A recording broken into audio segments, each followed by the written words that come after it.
2021년 첫 주일입니다.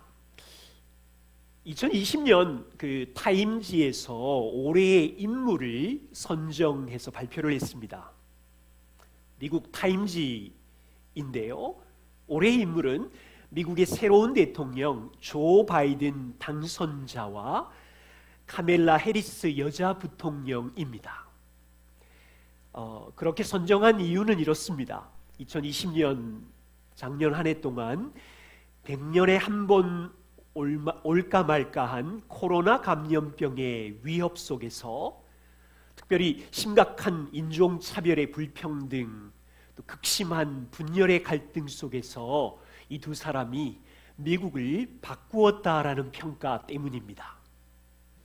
보통은 타임지가요, 올해의 인물을 한 사람만 선정하는데 해리스를 포함해서 정한 이유는 미국의 첫 번째 여성 부통령이고 첫 번째 그 유색인종이랍니다. 그 해리스 이 부통령이 아버지는 자메이카 흑인 아버지고요, 어머니는 인도이래요. 그래서 기쁜 소식은 타임지가 올해의 연예인으로 한국의 BTS 방탄소년단을 선정했다고 합니다. K-팝 스타는 한국의 스타일뿐 아니라 이제 세계적인 연예인, 대단한 일이 작년 한 해 있었습니다. 만일 제가요 2020년 올해의 인물을 뽑는다면 코로나 방역으로 고생한 의료진들을 뽑고 싶어요. 또한 이제 가정에서 고생하신 우리 엄마들을 2020년 올해의 인물로 정하고 싶습니다. 2020년 최고의 연예인은 아마도 코로나 바이러스가 아닌가 싶어요. 우리는 알고 있습니다. 2020년 동안 실제적인 주인은 하나님의 보이지 않는 주권적인 손이 작년 한 해 동안 보호해 주셨습니다. 올해 우리는 말씀을 통해서 2021년 어떻게 살 것인지를 함께 말씀을 살펴보려고 합니다. 오늘 말씀은 마태복음 5장부터 7장까지 예수님께서 산상수훈 설교라고 합니다. 예수님은 하나님의 나라 백성들의 삶이 어떠해야 하는지 그 원리를 가르쳤습니다. 그리고 오늘 말씀은 그 마지막 부분입니다. 오늘 본문에 보시면요, 집을 세우는 두 사람이 등장합니다. 지혜로운 사람과 어리석은 사람, 이 두 사람의 공통점은 무엇인지, 차이점은 무엇인지를 살펴보려고 합니다. 또한 이 본문을 통해서 주시는 지혜로운 건축자의 모습을 보면서 우리는 올 한 해 지혜로운 건축자로 살아갈 때 몇 가지 전략을 여러분들과 함께 나누고자 합니다. 가정마다 새해를 시작하시면서 올 한 해 이렇게 살아야지 새로운 결심, 새로운 계획을 하셨을 텐데요, 이 말씀을 중심으로 한 해를 어떻게 세울지 이 전략을 자신의 삶의 인생에 적용할 수 있기를 소망합니다. 먼저 오늘 본문을 보시지요.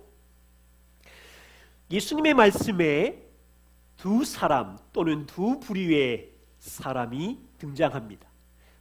24절에 보시면 나의 이 말을 듣고 행하는 자는 그 집을 반석 위에 지은 지혜로운 사람 같으리니 한 부류가 등장하고, 26절에 보시면 나의 이 말을 듣고 행하지 아니하는 자는 그 집을 모래 위에 지은 어리석은 사람 같으리니, 예수님 비유에 두 건축자가 등장합니다. 두 건축자의 공통점과 차이점은 무엇일까요? 공통점을 먼저 살펴보시죠. 이 두 사람의 공통점은 모두 다 예수님의 말씀을 들었습니다. 보세요. 예수님의 말씀을 들은 성도와 예수님의 말씀을 듣지 않는 세상 사람들을 대조한 것이 아닙니다. 두 사람 모두 예수님의 말씀을 동일하게 들었습니다. 어쩌면 우리처럼 모두 다 신앙생활을 했고 모두 다 동일하게 하나님의 말씀을 들은 것과 같습니다. 또 다른 공동점은 두 사람 모두 집을 지었습니다. 겉모양으로 볼 때 그 집은 다르지 않아요. 별 차이가 없는 집을 지었습니다. 인생은 집을 짓는 것과 같아요. 2021년 동안도 우리는 한 해를 이제 인생의 집을 지어가고 있는데, 하나님 없이 사는 세상 사람들은 자신들이 설정한 성공의 기준을 따라서 집을 지어 가시겠지요. 그리스도인들은 하나님의 말씀을 듣고 인생의 집, 신앙의 집을 지어가고 있습니다. 두 사람은 하나님의 말씀을 듣고, 한 사람은 순종하면서 집을 짓고 있는 지혜로운 사람, 반석 위에 집을 지은 사람들이고, 또 한 사람은 하나님의 말씀을 듣지만 행하지 않는 사람인데, 그 사람은 모래 위에 집을 지었습니다. 자, 보세요. 공통점이 무엇인지 아시겠어요? 두 사람 모두 하나님의 말씀을 동일하게 들었고, 두 사람 모두 겉모양은 비슷한 집을 지었습니다. 공통점이에요. 두 사람의 차이점은 무엇일까요? 비바람이 치기 전까지는 두 사람에게 차이가 없어 보입니다. 그런데 25절에 보시면 반석 위에 지은 집에 비가 내리고 창수가 나고 바람이 불어 집에 부딪히자 이 집은 무너지지 않습니다. 27절에 보세요. 모래 위에 지은 집에도 비가 내리고 창수가 나고 바람이 불어 집에 부딪히는데 무너집니다. 와르르 무너짐이 심하다고 합니다. 차이가 보이십니까? 비바람 폭풍우 앞에서 한 집은 견고하게 서 있고요, 한 집은 와르르 무너지는 차이입니다. 성경을 해석하는 사람들은 비, 바람, 창수가 무엇이냐라고 말할 때 두 가지를 이야기합니다. 하나는 인생의 고난과 밀려오는 어려움, 홍수를 이야기해요. 이 시련의 비바람은 모두에게 불어옵니다. 믿는 자나 믿지 않는 자 모두에게 인생은 골짜기와 홍수의 연속입니다. 말씀을 듣는 모든 사람들, 목사나 선교사나 성도들에게 동일하게 인생의 갑작스러운 질병, 재정의 어려움, 역사의 혼돈은 동일하게 찾아옵니다.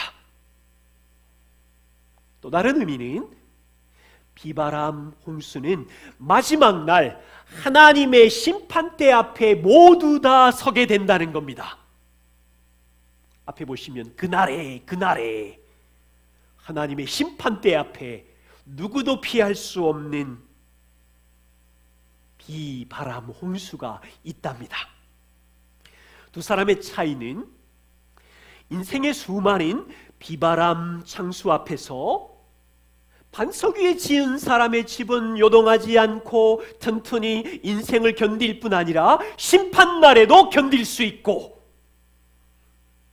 모래 위에 서 있는 사람의 집은 이 땅에서도 역경과 풍랑 속에서 혼란하고 와르르 무너질 뿐 아니라 심판날에도 하나님 앞에 인정을 못 받는 거예요.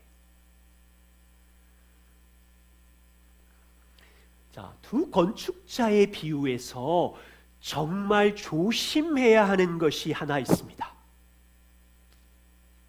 이런 찬송 기억하세요? 주의 말씀 듣고서 준행하는 자는 반석 위에 터닫고 집을 지음 같아. 후렴에 이렇게 되어 있죠. 잘 짓고 잘 짓세 우리 집 잘 짓세. 여러분, 찬송가 가사처럼 너희는 예수님의 말씀을 잘 듣고 인생의 집을 순종하며 잘 지어라. 하루하루 벽돌을 하나하나 쌓듯이 말씀에 순종해서 잘 지어라. 이런 의미가 아닙니다. 오해예요. 올 한 해도 하나님의 말씀을 순종해서 잘하면 집을 잘 지어서 구원을 얻을 것이고 천국에 간다. 이렇게 되면 이것은요, 행함으로 구원을 얻는다는 잘못된 가르침입니다. 오늘 이 말씀은 행함의 강조의 말씀이 아니에요. 그렇게 가르치면 성경 전체에 있는 그리스도의 은혜의 복음을 반대하는 거예요. 이렇게 오해하는 것을 조심하십시오. 오늘 이 두 건축자의 말씀의 초점은 행하느냐 행하지 않느냐가 아니라 기초가 무엇이냐가 초점입니다. 25절 보세요. 지혜로운 사람은 그 집의 기초를 반석 위에 놓았습니다. 어리석은 사람은 그 집의 기초를 모래 위에 지었습니다. 기초가 전혀 달라요. 여러분, 사진 보이십니까? 여기가 어디입니까? 맨하탄, 미국 뉴욕 맨하탄 섬 아시지요? 고층 빌딩이 질비한 곳입니다. 뉴욕의 맨하탄 섬에 가보시면요, 수천 개의 고층 빌딩 숲이 있어요. 하늘을 쳐다볼 정도로 70층, 80층, 100층 많은 고층 빌딩들이 맨하탄 지역에만 집중되어 모여 있습니다. 다른 지역은요, 여러분 그 뉴욕 사진을 보세요. 고층 빌딩이 다른 지역에는 거의 없어요. 왜 그렇습니까? 고층 빌딩이 밀집되어 있는 맨하탄 섬의 땅속, 그 지질이 돌로 되어 있답니다. 강한 암반이 되어 있답니다. 맨하탄 섬만 특이하게요, 지하 부분이 튼튼한 돌로 되어 있기 때문에 건축가들이 그 지하에 있는 돌을 파서 돌이 굳건하게 받쳐줄 수 있기 때문에 건물을 하늘 높이 300m, 400m, 500m까지 올릴 수 있다고 합니다. 지하 돌 위에 기초를 두었기에 지진이나 태풍이 몰려와도 견딜 수 있대요. 튼튼하고 높은 집을 지을 수 있느냐 못 짓느냐는 보이지 않는 기초 중요합니다. 오늘 말씀으로 돌아와서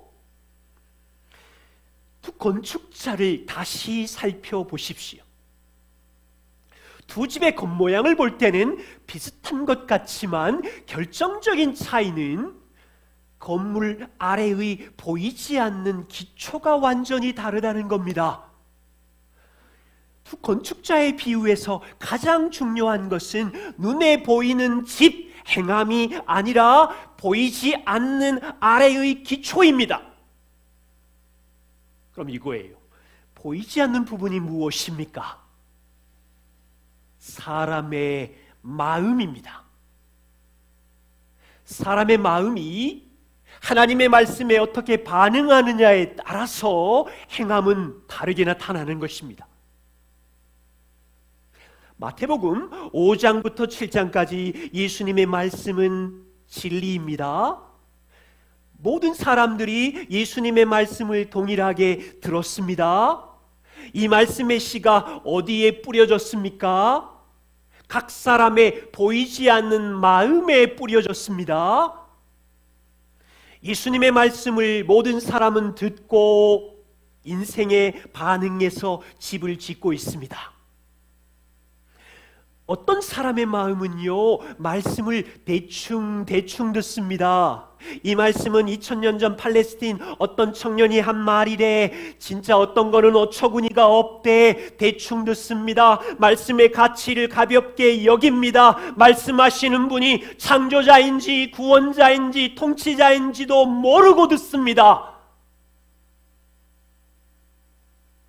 이 사람의 보이지 않는 부분의 마음은 모래입니다. 견고하지 않아요. 씨 뿌리는 밭의 비유 아시지요? 이 사람의 마음은요, 딱딱한 길가밭과 같습니다. 돌짝밭, 가시밭과 같습니다. 하나님의 생명의 진리의 말씀이 뿌려졌지만 대충 듣기 때문에 세상의 염려가 밀려오면, 재물의 유혹이 밀려오면, 환경이 엉망이 되면 말씀을 행하지 못합니다.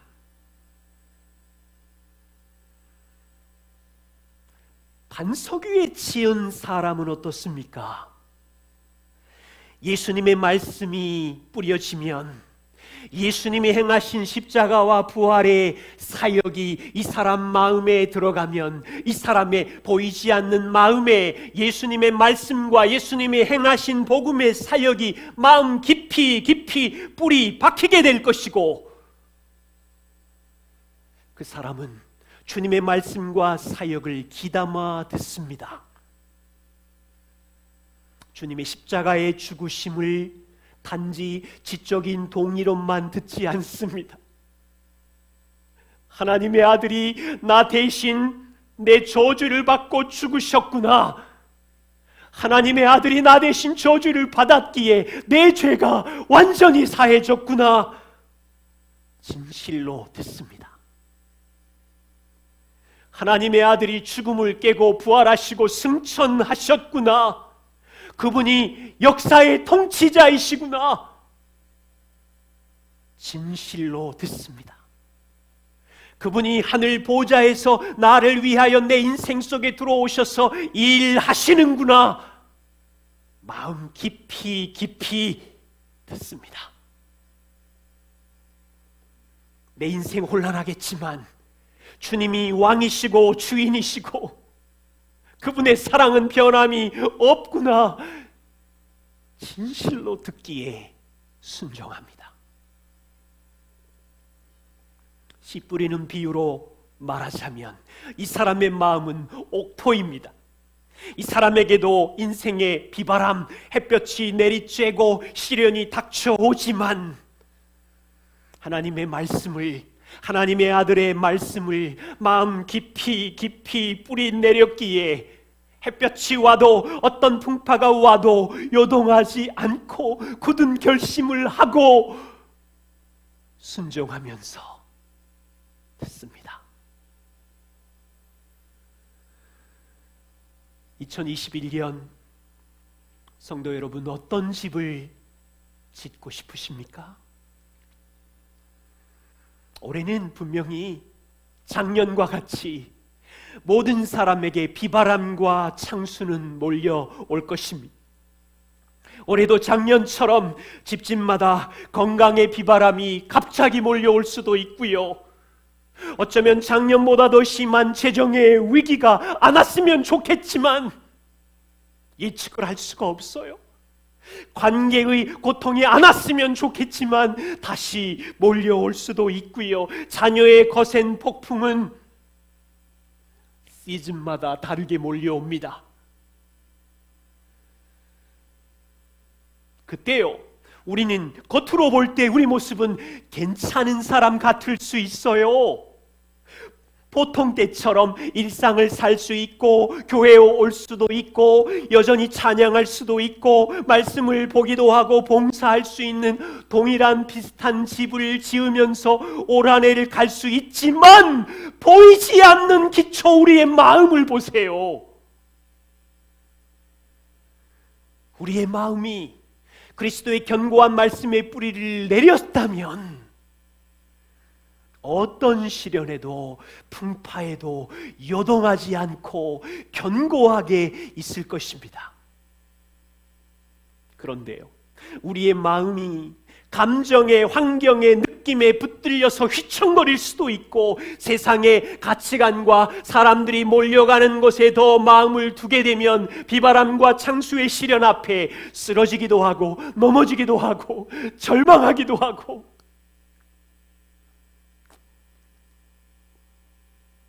오늘 이 말씀을 통해서 배우는 것은요, 부탁드리고 싶은 것은 우리의 보이지 않는 기초가 얼마나 중요한지, 보이지 않는 마음이 주님이 주신 말씀과 주님이 행하신 복음에 뿌리를 내리고 있는지 올 한 해 항상 살펴야 합니다.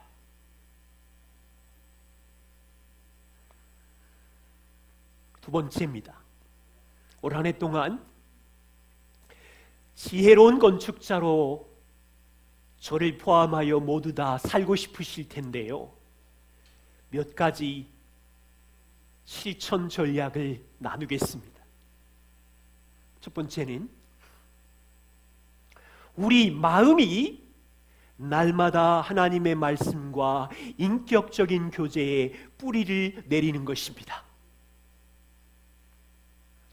1월부터 매일 하나님의 말씀 묵상에 뿌리를 내려 주십시오. 시편 63편 1절에 보시면 다윗의 고백입니다. 하나님이여, 주는 나의 하나님이십니다. 내가 간절히 주님을 찾습니다. 어떻게 찾느냐면 물이 없어 마르고 황폐한 땅에서. 여러분, 이 시편 63편 위에 보시면 다윗이 유대 광야에서 한 고백이거든요. 이게 맞아요. 물이 없어 마르고 황폐한 광야에서 내 영혼이 주를 갈망합니다. 내 마음이 주를 찾습니다. 내 육체가 주를 앙모합니다.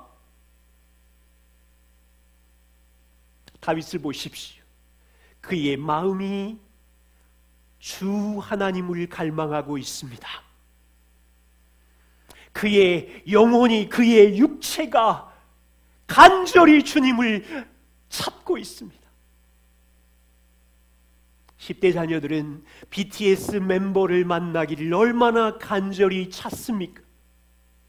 올 한 해 우리는 하나님의 자녀로 살아갈 텐데 다윗처럼 날마다 하나님 아버지의 지혜를 간절히 찾는 일, 하나님의 말씀 안에서 지혜의 샘을 길러내는 일, 이 일을 하는 것입니다. 보세요. 보이지 않는 마음을 살펴야 되겠죠. 우리가 말씀을 묵상하는 동기, 보이지 않는 마음을 보세요. 교회가 행사로 말씀 묵상하라고 하니까 하는 동기라면 모래와 같은 거예요. 다른 사람이 하니까 나도 해야지, 다른 사람이 말씀을 보고 나를 인정할까 말까라는 동기라면 모래에다가 짓는 거예요. 우리는 하나님을 갈망하는 마음으로 주님의 지혜와 사랑을 만나고 싶어서 이 마음의 동기로 하루를 시작할 때 성경을 펴고 주님과 교제하는 것입니다. 말씀 묵상이 쉽지 않다는 것 공감합니다. 저는 30대 중반부터 40대 중반까지 말씀을 묵상하는 이 근육을 키우는데 얼마나 힘들고 엉망이었는지 여러분 아주 처참합니다. 급한 일이 몰려오거나 바쁜 일이 밀려오면 말씀 묵상을 대충 몇 줄 보내기도 하였습니다. 아마 제 자신 말씀 묵상을 보면 대충의 선수였을 수 있어요. 이제는 말씀 묵상이 근육이 자랐습니다. 다시 말하면 여러분들도 올 한 해 말씀 묵상 안에 뿌리를 내려야지 결심하지만 연속된 좌절과 잘 되지 않는 경험을 하실 겁니다. 괜찮습니다. 계속해서 하나님의 지혜와 말씀 앞에 머물러 있기를 사모하고 갈망하면서 올 한 해를 보내는 것입니다. 우리 교회는 새벽 예배가 없잖아요. 그러나 더 중요한, 각 사람이 자신의 삶의 자리에서 매일 말씀 앞에 서는 교회로 자라가기를 소망하는 것입니다. 두 번째입니다. 우리의 마음이 날마다 복음을 자신에게 설명하고 뿌리를 내리고 그 복음을 삶에 적용하는 것입니다. 우리의 마음은 매일 복음을 들어야 합니다. 이 말이 무슨 뜻인지 아십니까? 작년 한 해를 돌아보세요. 매일 자신에게 복음을 선포했습니까? 자신을 살펴보세요. 여러분의 마음이 작년 한 해 복음에 깊이 뿌리 박혀서 삶에 적용한 열매가 있습니까? 왜 매일 자신에게 복음을 선포해야 합니까? 우리는 평생 죄인입니다라는 고백을 하지요. 그렇다면 매일 하루하루가 죄인이라는 고백입니다. 그렇다면 매일 복음이 필요하다는 뜻이지요. 그러면 매일 자신에게 복음을 설명해야 합니다. 다시 설명, 다시 설명. 죄인이 아닌 날이 하루도 없었잖아요. 솔직하게 작년 한 해를 돌아보시면 혼자 있을 때 틈만 나면 스마트폰 앞으로 달려가고 컴퓨터 앞으로 달려가며 죄를 지었잖아요. 가정에서 아이들 앞에 서면 자주자주 말과 마음으로 죄가 쏟아져 나왔잖아요. 도로에 서기만 하면, 직장에 서기만 하면 장소를 가리지 않고 우리 안에 죄성이 분노와 완고집과 여러 가지 죄로 쏟아져 나왔잖아요. 저는 월요일이 고비예요. 월요일마다 피곤이 몰려오면 마음이 출렁출렁하면서 말투도 표정도 죄가 막 쏟아져 나오려고 막 싸움이 있어요, 제 안에. 올 한 해도 우리 모두 다 매일 죄인이기에 항상 자신에게 복음을 설명해야 하고 복음을 적용해야 합니다. 예수님 말씀 중에 성전에서 기도하는 바리새인과 세리 기억하시지요? 우리는 세리처럼 올해도 하나님, 저를 불쌍히 여겨 주십시오. 저는 죄인입니다. 이렇게 매일 외쳐야 합니다. 부탁드립니다. 바리새인처럼 하나님, 나는 저 세리보다 낫습니다. 이것도 했고 저것도 했고 저 더러운 세리보다 낫습니다. 이렇게 말하지 마셔야 합니다. 우리가 매일 자신이 죄인임을 고백할 때 복음으로 달려가서 그 복음을 적용할 수 있어요. 배우자 앞에, 자녀 앞에, 공동체 지체들 앞에 죄인이라고 솔직하게 고백할 때 주님이 주신 완전한 죄사함과 용납과 의롭게 됨의 은혜를 경험할 수 있는 거예요. 배우자와 전쟁을 치룬 다음날 아침에도 죄책감이 밀려오지만 예수의 피를 힘입어서 은혜의 보좌에 나아가야 합니다. 수치심이 밀려오더라도 세리 보세요. 당당하게 성전에 나오잖아요. 인생에 망가진 절망이 밀려오더라도 당당하게 세리처럼 성전에 나와서 예수님 불쌍히 여겨주세요. 이게 복음을 적용하는 것입니다.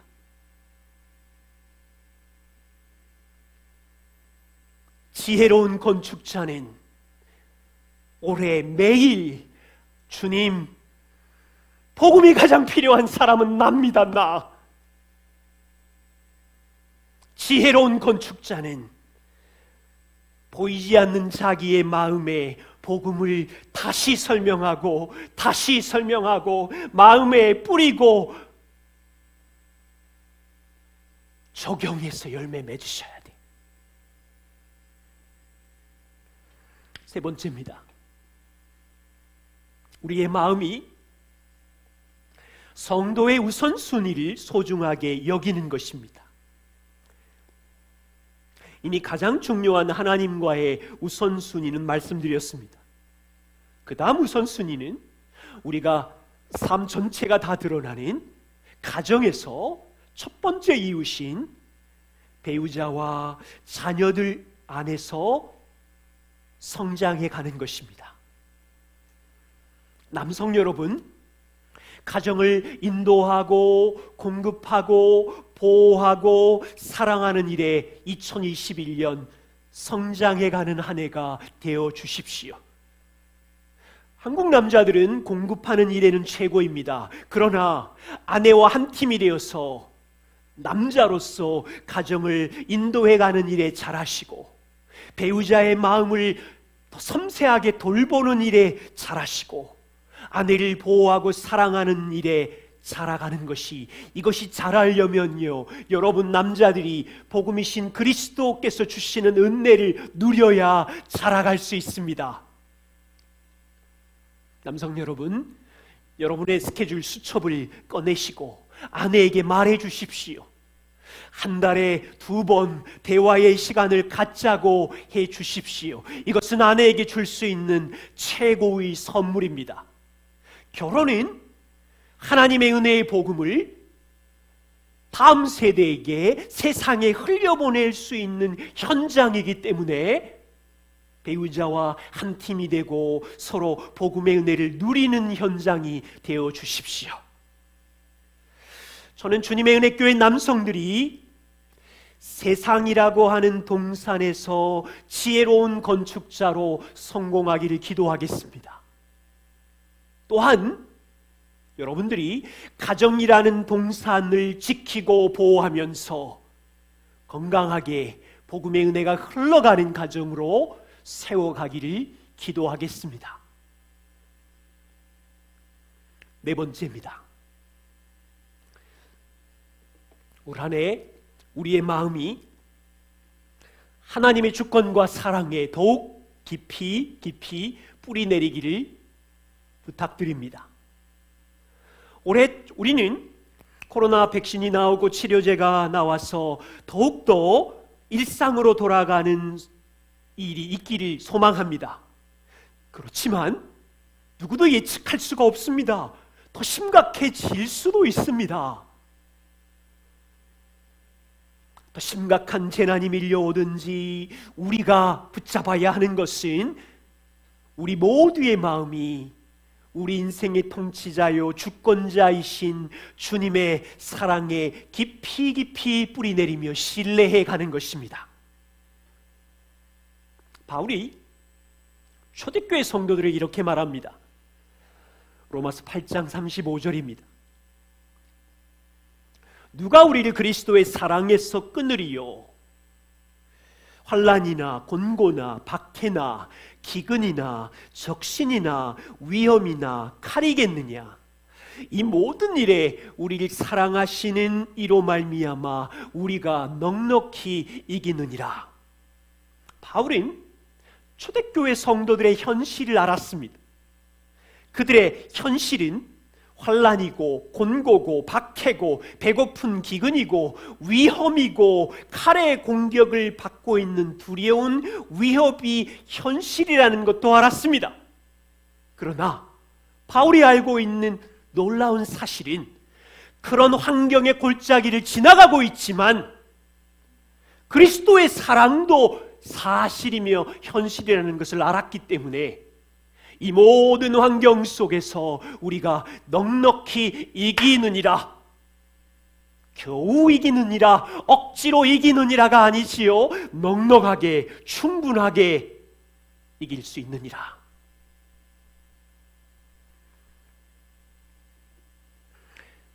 올 한 해 밀려오는 환경의 고통, 골짜기, 초대교회처럼 총결합된 재난이 밀려오더라도 살펴보세요. 보이지 않는 우리의 마음은 이런 환경으로 인하여 휘청휘청거리겠지만 우리가 붙잡아야 되는 것은 명확한 진리의 사실인 우리를 붙잡고 계시는 그리스도의 사랑을 더욱 신뢰하면서 넉넉히 이겨가야 합니다.